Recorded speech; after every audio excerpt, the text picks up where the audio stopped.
Now, here's the thing. Unlike you and unlike... It was very important. Excuse me. Donald Trump goes off script and off the rails in a wild New York news conference. Good evening. I'm Heather Hiscox, and this is The National. There's blame on both sides. The U.S. president tells it like he really sees it on the violence in Charlottesville. What about the alt-left that came charging at the, as you say, the alt-right? Plus, the ripple effects of plummeting home sales in the Toronto area. And beware these recalled sunglasses made to protect you in the eclipse. Turns out they don't. Basically burn spots on your retina that would never recover. Race relations in the United States were already smoldering, but now they again threaten to combust. Because today, the president just added kerosene to the flames. In a long, hostile exchange with reporters in New York, Donald Trump returned to his initial statement that there were bad people on both sides of the violence in Charlottesville. And he equated what he called the alt-left with the neo-Nazis and white nationalists in the crowd. The CBC's Stephen D'Souza begins our coverage. It took 2 days for Donald Trump to condemn neo-Nazis by name for the violence in Charlottesville. It took one combative news conference today to wipe that all away. I think there's blame on both sides. You look at both sides. I think there's blame on both sides, and I have no doubt about it, and you don't have any doubt about it either. Still stinging from criticism, including from many Republicans, that his initial response on Saturday wasn't strong enough, Trump offered this. Here's the thing. When I make a statement, I like to be correct. I want the facts. I didn't wait long. I didn't wait long. I didn't wait long. I wanted to make sure, unlike most politicians, that what I said was correct, not make a quick statement. The statement I made on Saturday, the first statement, was a fine statement. Trump, though, sounded convinced that there were people worth defending. Amongst the torchlit procession on Friday night, where marchers chanted anti-Semitic slogans,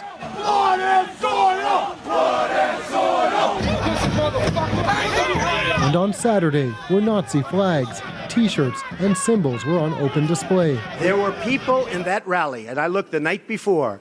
If you look, there were people protesting very quietly the taking down of the statue of Robert E. Lee. But you also had people that were very fine people on both sides. Trump did have tough words for the driver accused of hitting and killing 32-year-old Heather Heyer. Driver of the car is a disgrace to himself, his family, and this country. And that is, you can call it terrorism, you can call it murder, you can call it whatever you want. With his chief of staff standing uncomfortably nearby, barely able to make eye contact, the president saved his harshest words, not for the neo-Nazis. But there is another side. There was a group on this side, you can call them the left, you've just called them the left, that came violently attacking the other group. So you can say what you want, but that's the way it is. What about the alt-left that came charging at the, as you say, the alt-right? They came charging with clubs in their hands, swinging clubs. Do they have any problem? I think they do. Trump's attacks on the left drew support from many of the march's organizers, including former KKK leader David Duke. Are you putting what you're calling the alt-left and white supremacists on the same moral plane?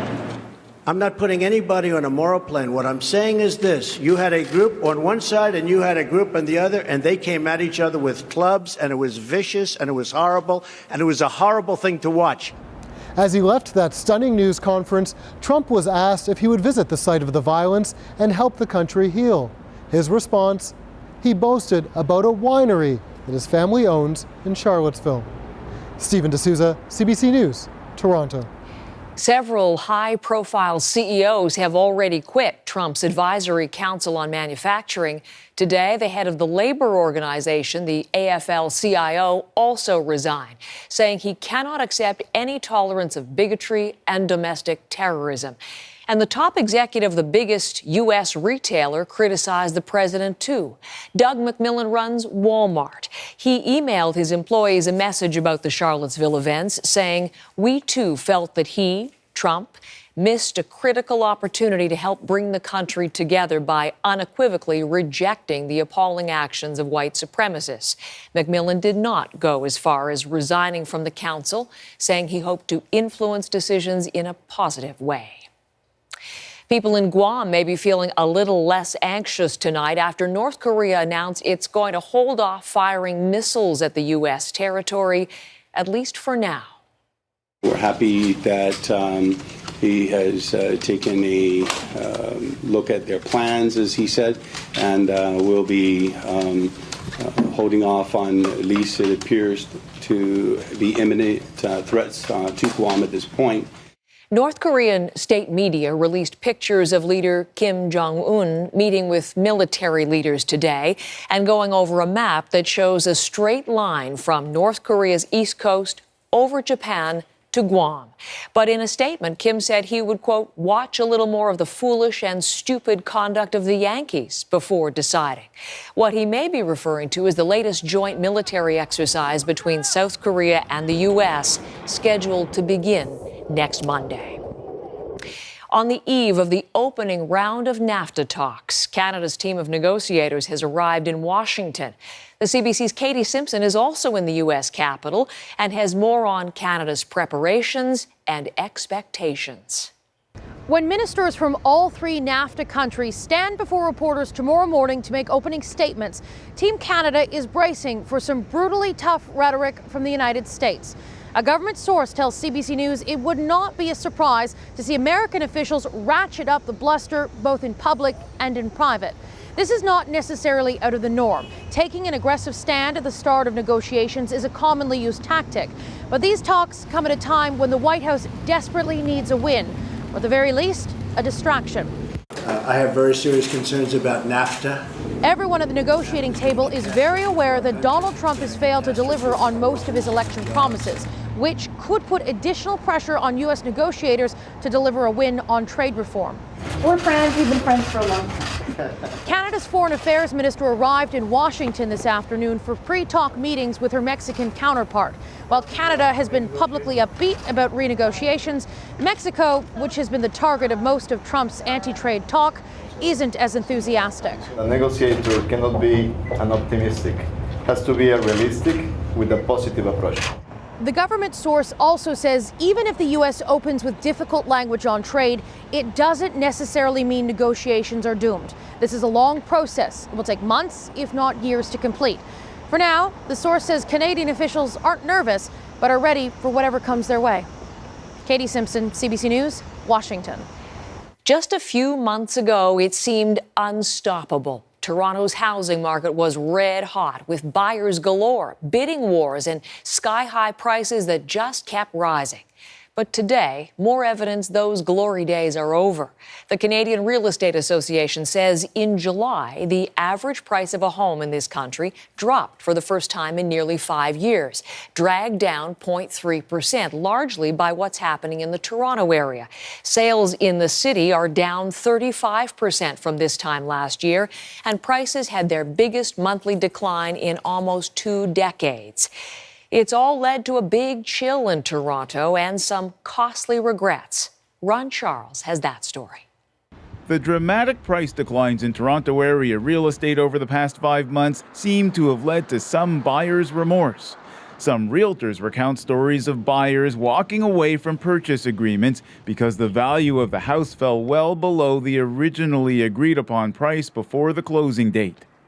Take the example of one Toronto house listed earlier this year for $649,000 and sold in a bidding war for $280,000 over asking. Kathy Kotry represented the sellers. Okay, it was sold March 1st with 20 offers, bidding war, and the possession date was end of May. 2 weeks before the possession date, I get a call from the buyer's agent that the client is not well, quite ill, and has no money to close the deal. This is likely what caused those buyers to walk away from their $40,000 deposit. This is a complex issue. The Ontario government brought in new measures to cool the overheated housing market, including a tax on non-resident foreign buyers. Prices started falling after that, leaving some people who made unconditional offers in the heat of a bidding war feeling deep regret. They now find themselves having to come up with the shortfall between what the lender is able to lend based on the actual market value of the property and what they potentially purchased the property for. Kotri advised those clients who lost their first buyers to act fast. A few offers came in, about 4 of them. The highest was about $821. And I told my sellers, I think this is the best, plus you're getting the $40,000 from the other people anyway. There are no statistics on how many purchase agreements may have fallen through because of falling house prices, but many realtors are taking this market correction in stride. Robert Francis has his signature baby picture sign on several lawns in this southeast Toronto neighborhood. He says he knows buyers are waiting. I do believe that there's a strong buyer pool who were buying previously or just sitting on the sidelines waiting. Their mind frame is that prices will drop and will continue to drop, and until it reaches the bottom, they will wait until that point before buying. And that is the other side of the Toronto housing market, which has experts suggesting prices will likely fall further before the market correction is over. Ron Charles, CBC News, Toronto. Coming up, more analysis of today's stunning comments from the U.S. president. Plus, some Canadian businesses reveal their NAFTA wish lists. I would really like to see us reduce the border crossing requirements. A BC man and his family are upset and demanding answers after it took 4 hospital visits over 4 days to determine he'd suffered 2 strokes. It is stressful.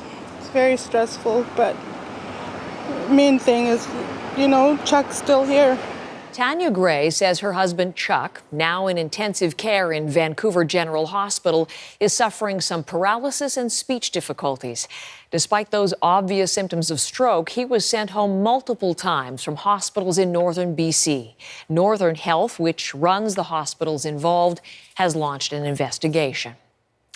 Today, fire officials in British Columbia said this is proving to be the worst fire season ever in the province. The BC Wildlife Service says an estimated 8,450 square kilometers of forest and grassland have burned since April 1st.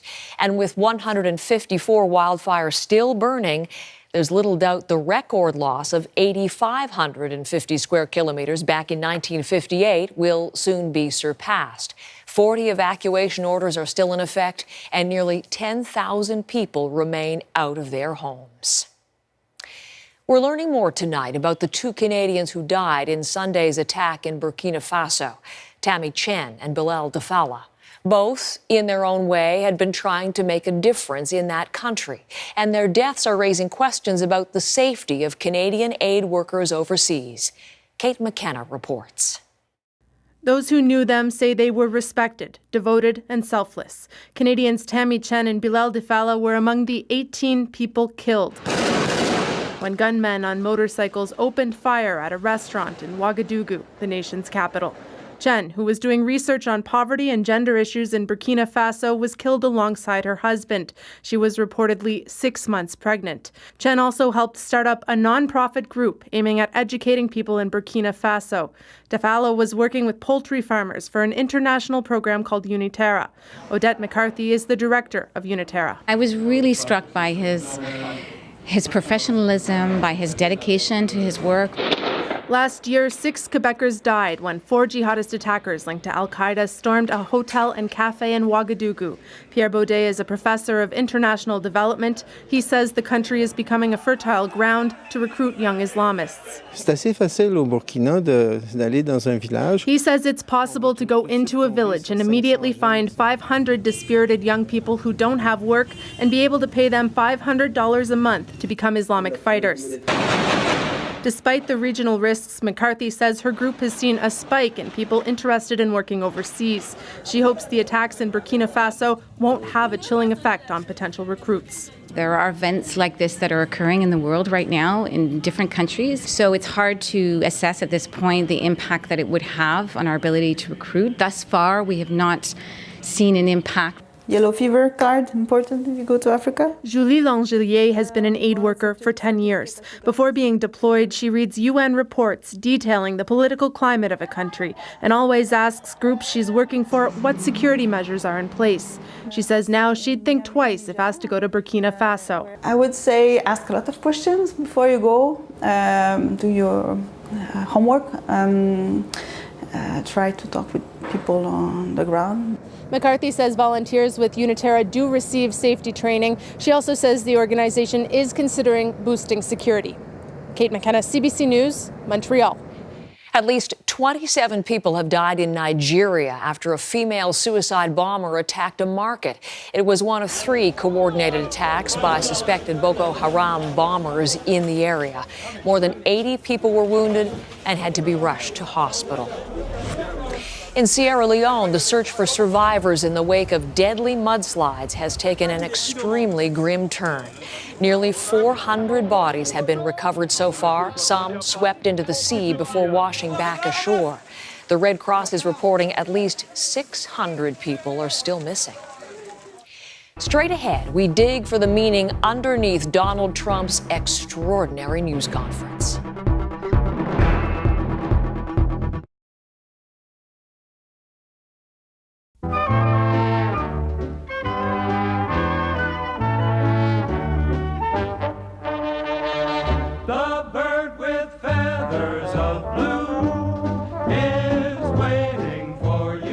Henry and Pat Cruzen are a successful young couple, married 3 years with a just christened daughter.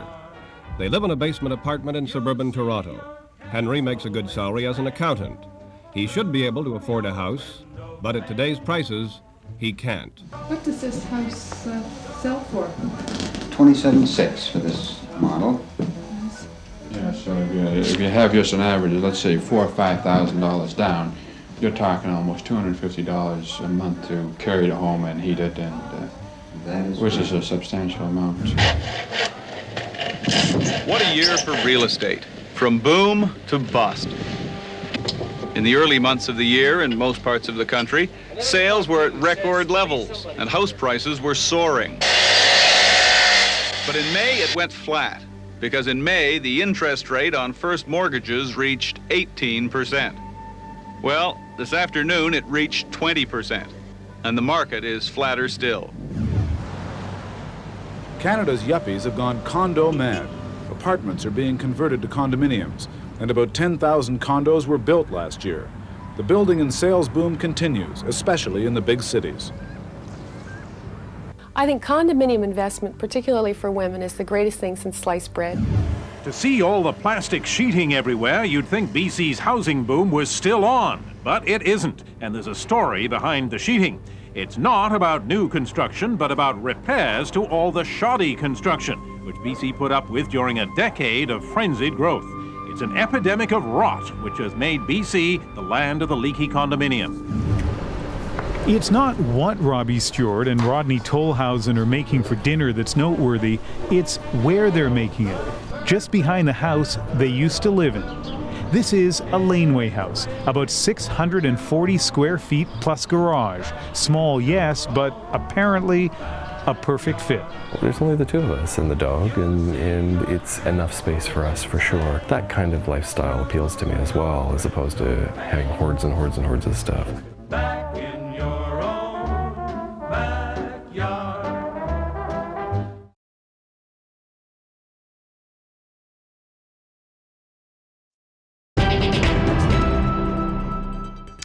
Returning now to our top story tonight, the president doubles down on Charlottesville. Donald Trump, unfiltered and defiant, blamed both white supremacists and people he referred to as the alt-left for the weekend violence.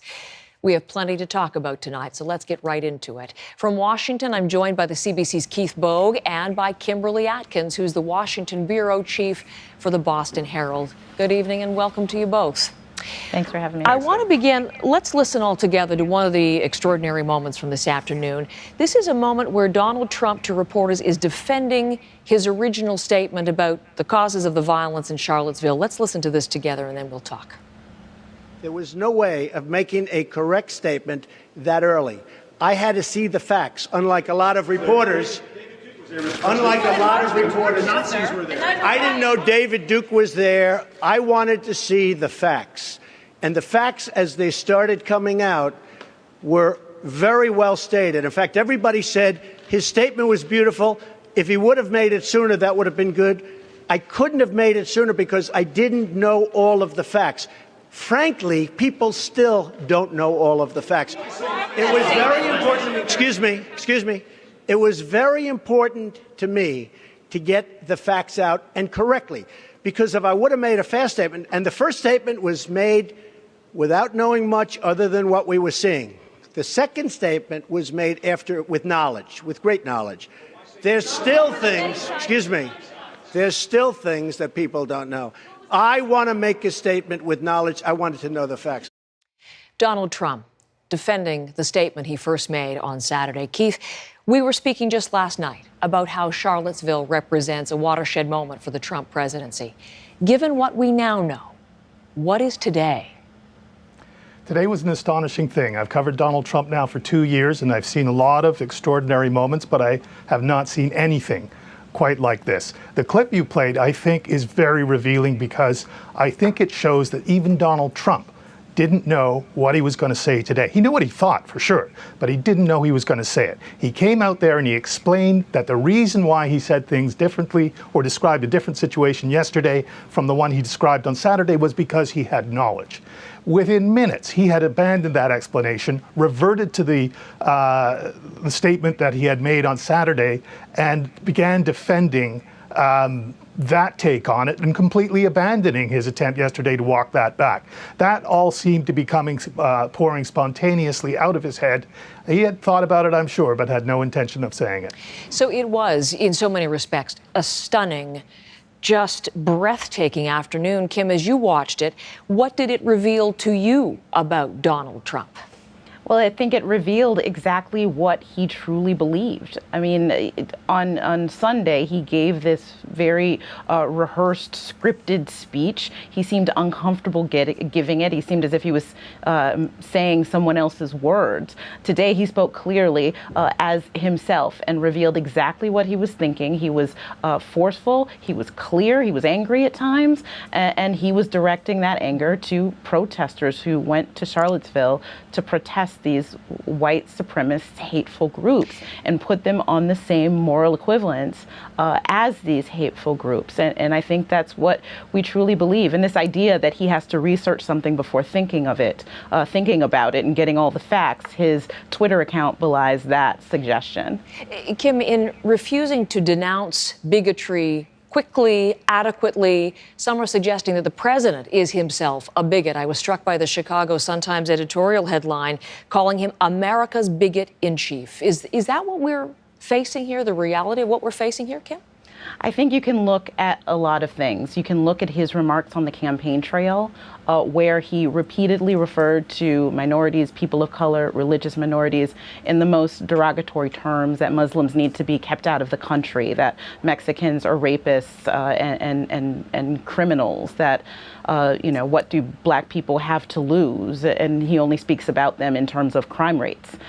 So I think that if you're looking for empirical evidence, you can find it there. But I think there's also another layer here, is that he's a smart man and he realizes that a lot of people who espouse some of these very negative views that we saw play out in Charlottesville are people who voted for him. And I think that there is a deep reluctance to rebuke people who support him. Well, pick up on that, Keith, because we have been talking about this just this week, the political cover that Donald Trump gives to people like David Duke. Richard Spencer, let's talk about how they have responded to this, Keith. David Duke tweeting, the former KKK Grand Wizard, tweeting his thanks to Donald Trump for blaming what he called the alt-left. Richard Spencer, also white supremacist, tweeting his praise and calling Trump's statement fair and down to earth. So the effect, Keith, again, does this give them more political cover? Absolutely it does. This was a great day for them. He said exactly what they would want him to say. He they heard him offer what was almost like it had the thin veneer of an intellectual defense of the Ku Klux Klan and anti-Semites and racists and so on. This is what they want. They want people to have a discussion about race in America, but they want them to say things like, I'm not really a racist, but. And that's what Donald Trump is giving them, a reason to say but. A reason to say, when Donald Trump talks about how the next thing they'll be doing is pulling down monuments for George Washington, Thomas Jefferson, that's where this is all leading. That just plays so perfectly into a narrative that the fringe right wants to promote. The whole idea of their project is to radicalize white people, to make them believe that they have an interest in getting into a race war in the United States, to make them believe that they are the oppressed community in the country. And all of this serves that. That's why they're saying, thank you, Donald Trump. So in referencing the far right, the alt-right, he brought in a phrase that isn't commonly used, the alt-left. So let's listen to this together, because this is Donald Trump's answer to a reporter's question if he thought the alt-right was responsible. And this is what he said this afternoon. When you say the alt-right, define alt-right to me. You define it. Go ahead. Well, I'm saying, define it for me. Come on, let's go. Define Senator it for me. McCain defined them as the same group. Okay, what about the alt-left that came charging at him? Excuse me. What about the alt-left that came charging at as you say, the alt-right? Do they have any semblance of guilt? This is Senator McCain's statement. Let me ask you this. What about the fact that they came charging with clubs in their hands, swinging clubs? Do they have any problem? I think they do. So, as far as I'm concerned, that was a horrible, horrible day. Wait a minute. I'm not finished. Fake news. That was a horrible day. I will tell you something. I watched those very closely, much more closely than you people watched it. And you had a group on one side that was bad, and you had a group on the other side that was also very violent. And nobody wants to say that, but I'll say it right now. You had a group on the other side that came charging in without a permit, and they were very, very violent.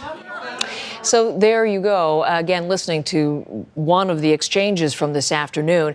And Kim, coming back to the point that you were making earlier, in the use of this phrase alt-left, trying to create the moral equivalency between the KKK, the neo-Nazis, the white supremacists, the hate groups, and the other protesters who showed up to counter the beliefs and the actions of that first group, and seeking, again, to put them on the same moral footing.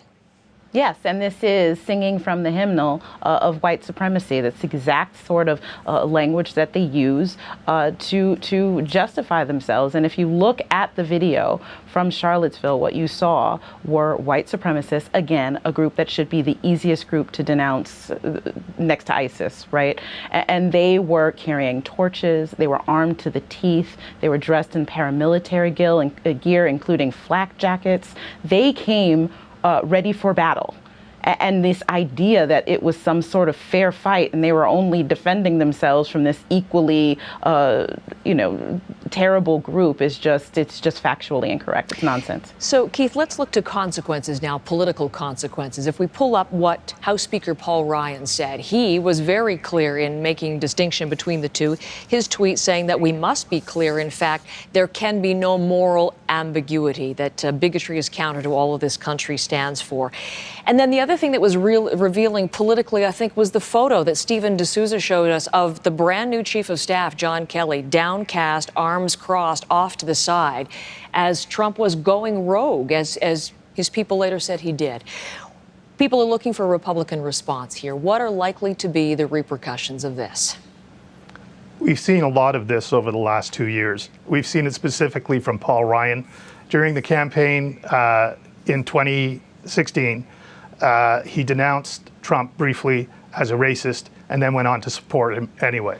I think we should be probably case-hardened to the idea that there might be some talk about disappointment with Trump, but it very seldom has led people to finally denounce him permanently, separate themselves from him. That's the kind of thing that I think would be a real political move on the part of Republicans. There are others who might be doing it, and we might want to talk about the Manufacturing Council resignations today.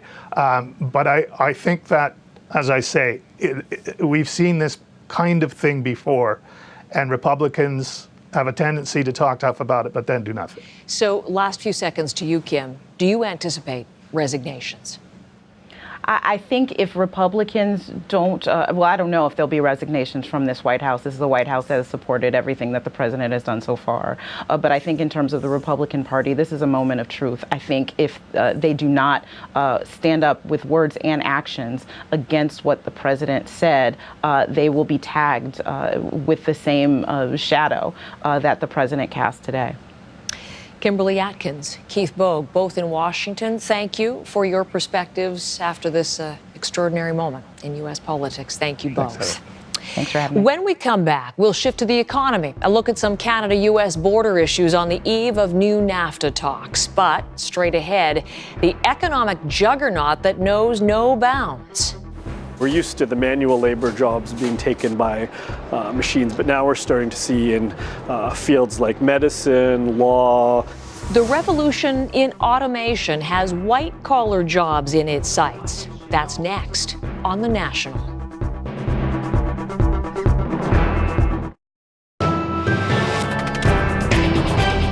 CBC News Magazine. Canadian scientists and their counterparts on the Soviet side of the North Pole have found out that the Arctic ice pack is slowly melting. The ocean is warming up. Its coat of ice is now only about 60% as thick as it was at the turn of the century. Polar ice will melt, and by the end of the century, this will bring floods to low-lying coastal areas. Inland, there'll be drought, and in other places, an increase in storms. Some crops could be devastated. But looking at the brighter side of things, at least our great-grandchildren should have warmer winters. Just a sample of the broad spectrum of opinion on the changes taking place in our atmosphere. Cataclysmic, not a trivial matter and not one to be taken lightly. The greenhouse effect will wreak total havoc on the natural world.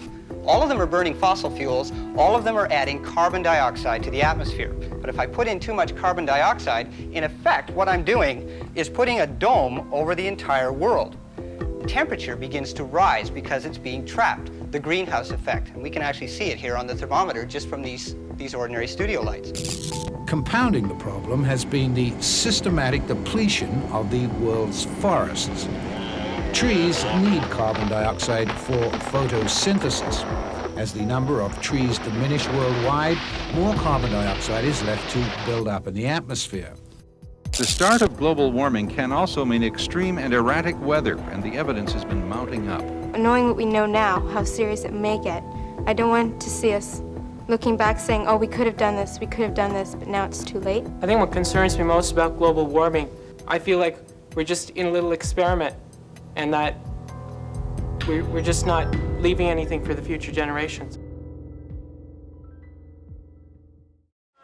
A piece of film was supposed to have been cut to open this year's Festival of Festivals, but the organizers couldn't find any, so an old-fashioned ribbon was used instead. This evening, the gala premiere belongs to a Canadian film, Ticket to Heaven. A number of limousines have pulled up with well-dressed people. Unfortunately, nobody seems to know who they are. Despite the problems, after the film, it was party time, and there was everything you'd expect at a showbiz bash. Stars, booze, good-looking women, good-looking men, people dancing to the music of Martha and the Muffins, and more booze. It's Warren Beatty night at the Festival of Festivals, where the spotlight shines on everyone. The ushers at the theater had their hands full. It was their job to make sure the fans and the stars didn't collide. But when the big black Continental pulled up to the curb, there was no stopping the autograph hounds. I'm very proud of myself from restraining myself from attempting to wrestle him to the ground, because that's exactly what I wanted to do. This was opening night, a gala for the North American premiere of Joshua Then and Now. There were Klieg lights and limousines, but there were also some charming down-home touches. The star, James Woods, arrived with his proud parents, who came in from Rhode Island for the event. Now, the oh-so-cool set have decreed Canada's little festival that could a must.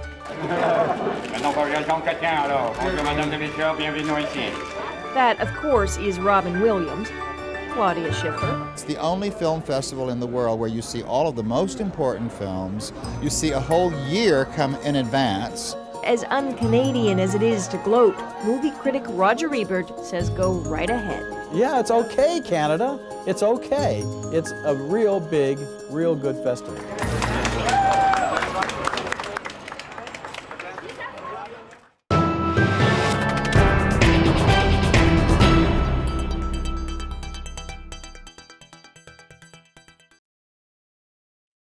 We're going to get infrastructure built quickly, inexpensively, relatively speaking, and the permitting process will go very, very quickly.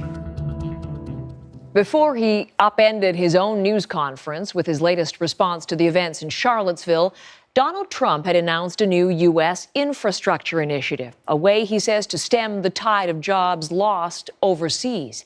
But experts blame the hollowing out not so much on trade as on technology, rapid advances in automation. As Renee Filippone told us earlier in the year, classic blue-collar jobs aren't the only ones going to the robots.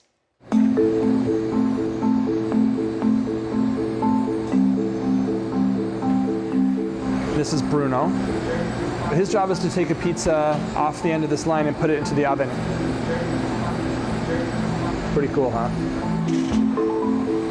Not only does Bruno make a great artisanal pizza pie, he never calls in sick. For argument's sake, it's a he. He never needs a vacation, no pension or benefits, and he doesn't complain. In many ways, he's the perfect employee. Do you like truffles? Sure. All right, let's pick one of those and assigning it to the robots. Co-founder of Zoom Pizza, Alex Garden, an expat Canadian living in Silicon Valley, calls this a cobot environment. It's a seamless marriage of robots and humans working together.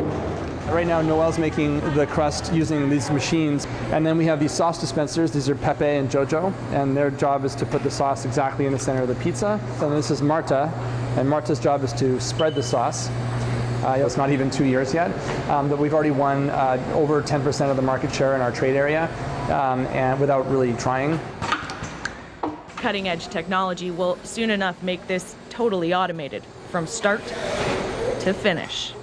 In 5 years, you may even have a drone or a self-driving car delivering your pizza.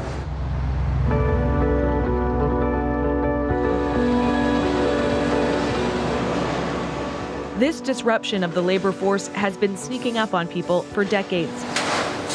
With technology taking on jobs in manufacturing and agriculture, any type of manual labor has been a target, making some jobs obsolete.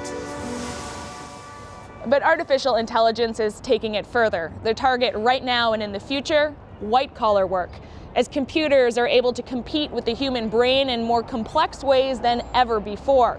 They can learn and analyze, and that means highly educated and high-paying jobs are the next big target. The concern, if people don't take this seriously, they will be left without work.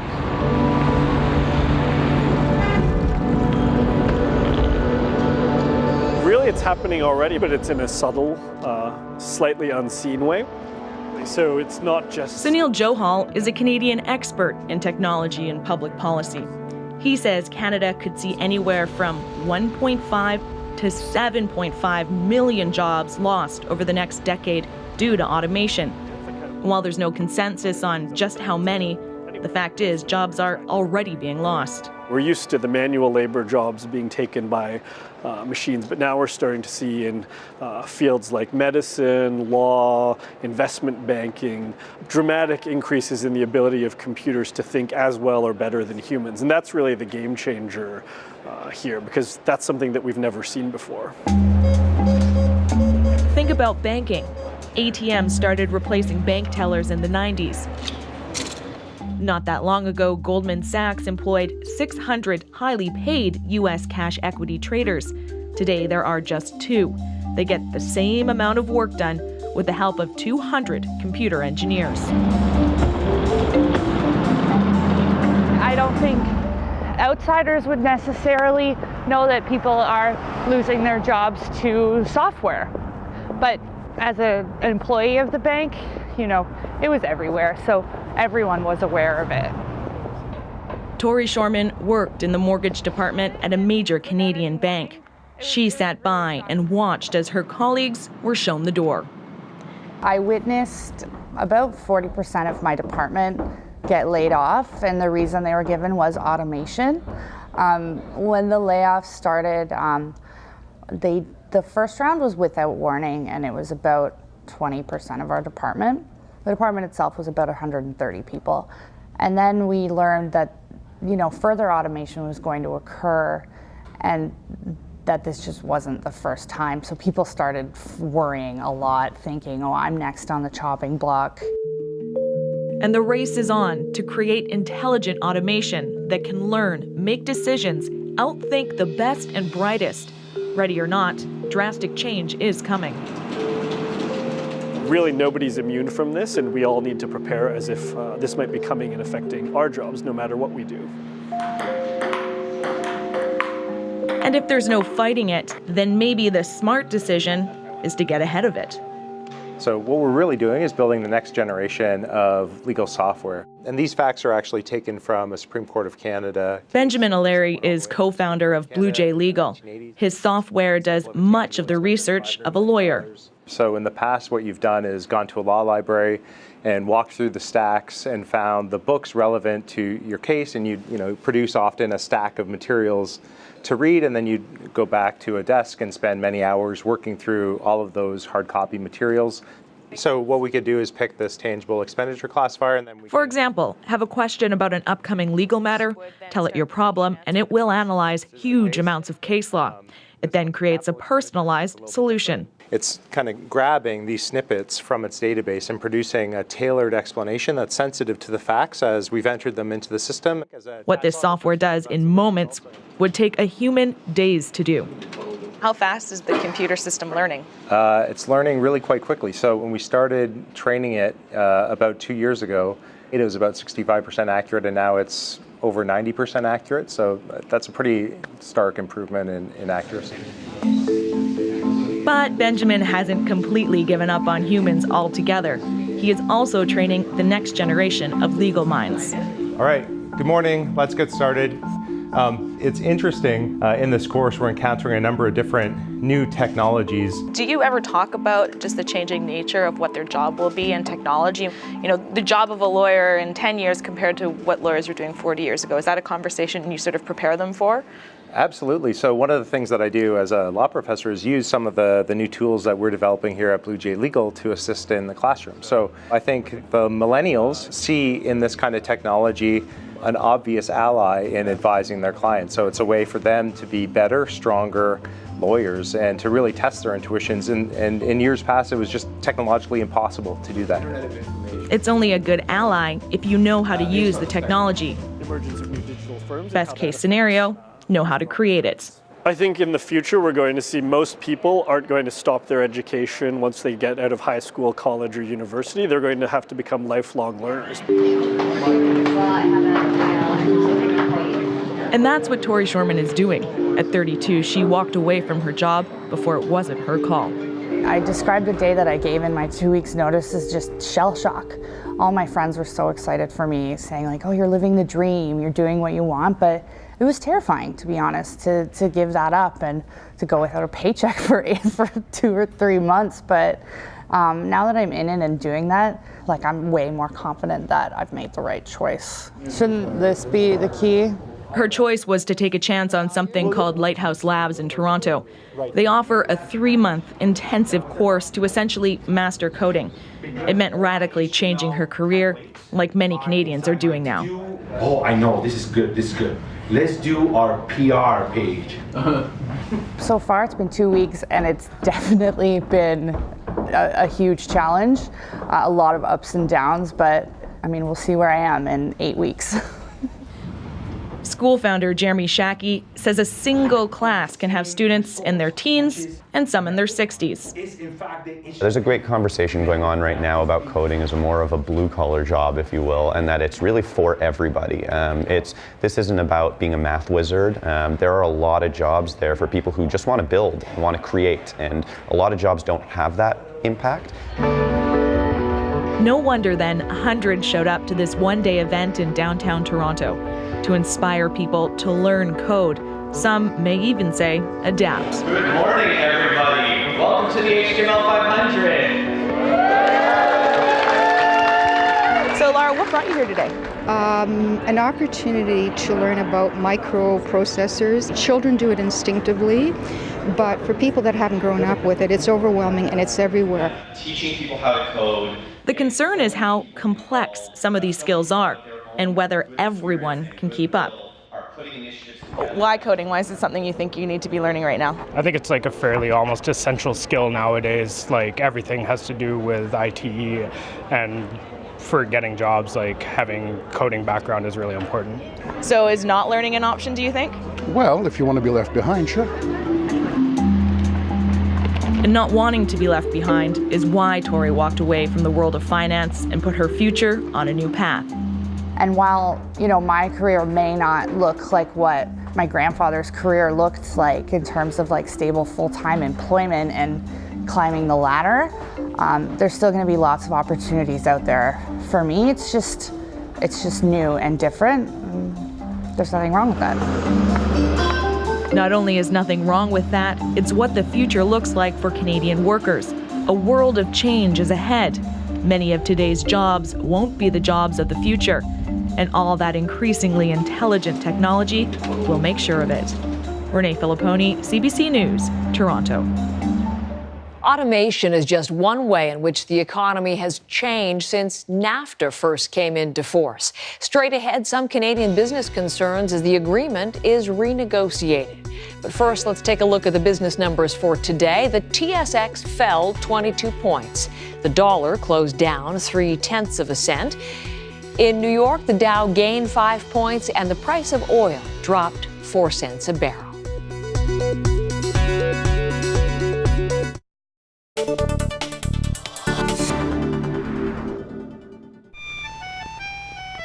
I think a lot of fellas make the mistake of looking for a girl that's absolutely perfect. Of course, you like to try and make her as almost perfect as you can, but I think you should learn to get along with the bad qualities and the good qualities. What's your opinion on this business of going steady? I think it's something that it just shouldn't be. You mean it hasn't happened to you yet? Well, not exactly. It will someday. Don't look so smug. I started dating when I was about 12 or 13. Well, so the prestige of having a boyfriend. I don't know, I think you get too tied down. It's almost like getting married. How do you make up your mind how far you're going to go on a date? Or it depends on the girl. Well, I've recently met a fellow who believes that without exception, men, women, whether they're separated, divorced, or three-time losers, still cling to the hope that somehow, somewhere, there's someone just for them. He's Morton Victor, who tried to speed the process of natural selection by organizing a singles festival. Being single could be very frustrating. It could be very depressing at times. Just came to meet some nice young girl. Well, maybe in the sense to meet somebody. Well, to meet some girls. You have to go looking for men? No, I don't. But there's something new or something like that. I don't know. Single and lonely and looking for love. A growing number of Canadians find themselves in precisely that situation these days. The big problem today is the eternal one of finding someone who thinks you're as kind, sweet, sexy, sophisticated, witty, and intelligent as you know yourself to be. Where, oh where, to find such an extraordinary animal? When your opening line is in a newspaper, you can say whatever you want. It's something single people in Toronto are doing more than ever. You have total and complete anonymity. Do you believe that you can find the woman of your dreams? If you have the persistence to not be disappointed, by all rights, the heart should take over when you do meet the right person anyhow.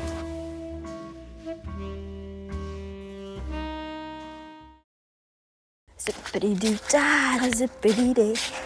My, oh my, what a wonderful day. Hey, Ryan Gosling is on top of the world. Well, at least the entertainment world. He's a mouseketeer. Hey, Ma, I'm home.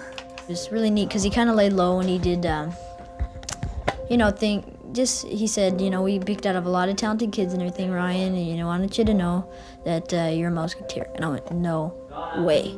And my mom she hit the roof. My biggest feeling was just that I was so happy for Ryan. I was happy that he got a yes answer. Ryan had already caught a lot of eyes with his feet. He'd won an Ottawa talent show, Homegrown Cafe, and several dance competitions in the United States as well. But it was his clean-cut looks and his singing which won him an audition with Disney officials last month in Florida. She that travel around this floor and to put you down. So people, let me put you out. Now, after signing a one-year contract, he'll do singing and dancing on the Mickey Mouse Club. To me, it's luck because there was kids there that were just phenomenal, so luck.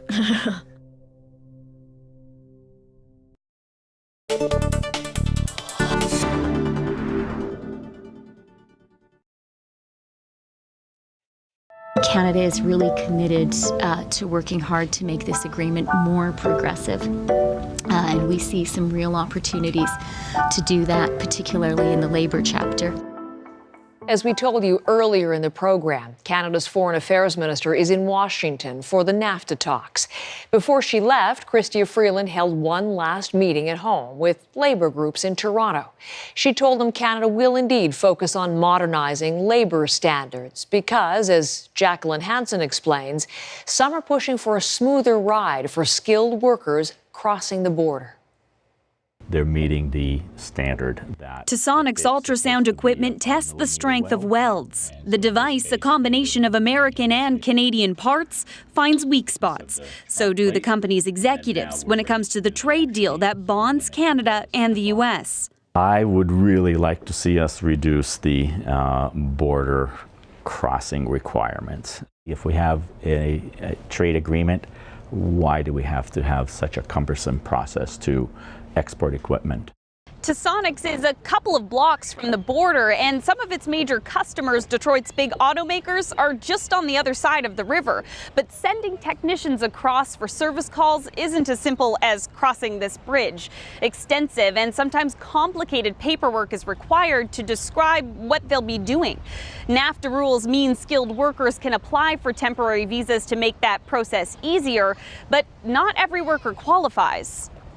This developer at Tasonics used to have a temporary visa, but when he tried to renew it, he was rejected. Definitely, it's a loss because I'm the developer and I would be the best to fix and to service the equipment which we have over there. For Tasonics, the fewer workers they have who can seamlessly cross the border, the longer the potential wait for their customers to get help. It just really adds a little bit time and delays for us to be able to go directly to the customer and provide the service. The Minister of Foreign Affairs is also looking for change. We want to make the movement of professionals, which is increasingly critical to companies' ability to innovate across blended supply chains, easier. U.S. President Trump is positioning his priorities as well. We are renegotiating trade deals and making them good for the American worker, and it's about time. Making it easier to send Canadian employees south, even temporarily, may raise concerns that U.S. workers could lose out on jobs. But this trade economist believes that's not the case. We're not a low-wage country relative to them, and so there's very little fear that we would be undercutting the labor services that Americans would be providing. But for now, companies like Tasonics will have to wait and see if their frustrations with NAFTA will even make it to the negotiating table. Jacqueline Hansen, CBC News, Windsor. There will be millions of eyes on the sky next week for the total solar eclipse. Up next, there's at least one way not to look at it. I'm Megan Williams. A new technology called Crispr has the power to transform DNA, but it could also alter the future of our genome. That's on the next edition of The Current, weekdays at 8:30 on CBC Radio 1.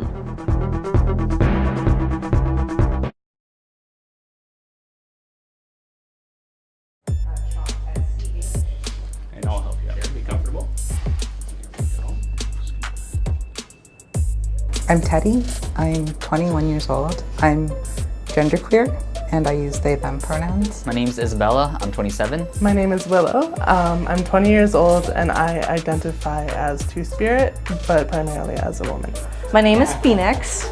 I'm 17, and my pronouns are he, him, and Zer.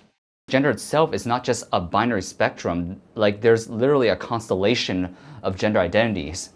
And we're all floating somewhere in that constellation. And we really need to take into account that there's all kinds of possibilities and each individual's experience is unique.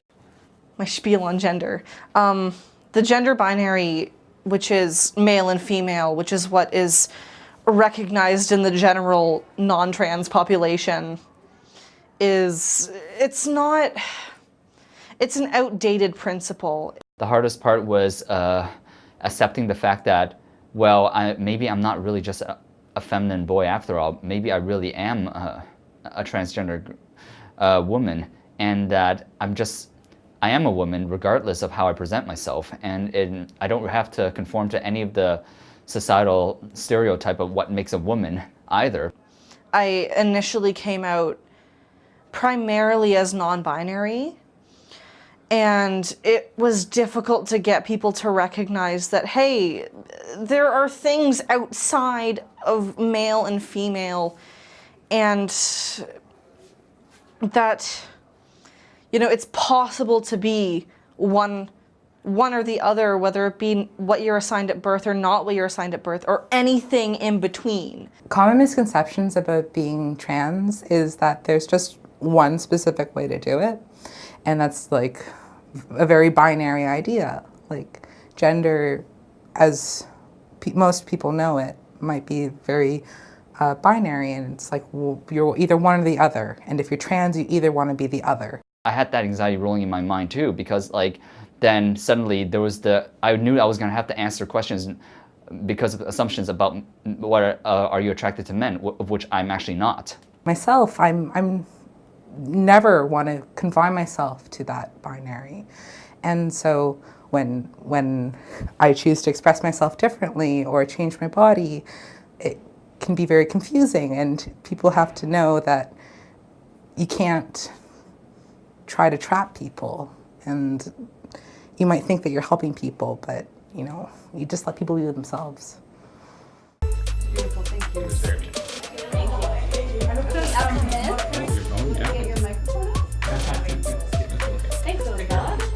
Thank you, Phoenix. Thank you.